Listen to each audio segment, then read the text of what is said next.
ay rated SPG. Striktong patnubay at gabay ng magulang ang kailangan. Maaaring may masiselang tema, lengguwahe, karahasan, sexual, horror o droga na hindi angkop sa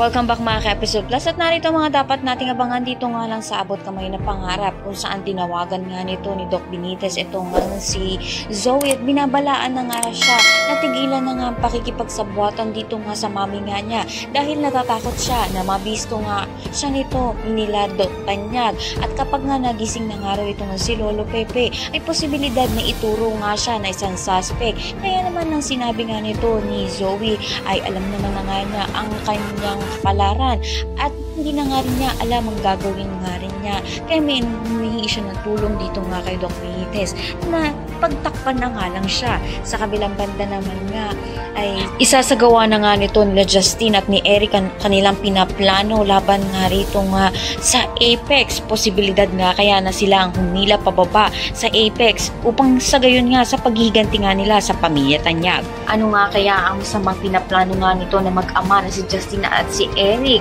magiging kakampi nga kaya sila o kaya naman isa na naman silang kontrabida pumalit dito nga kina Zoe at kay Moira. Lahat ng yan abangan natin. Maraming salamat sa inyo.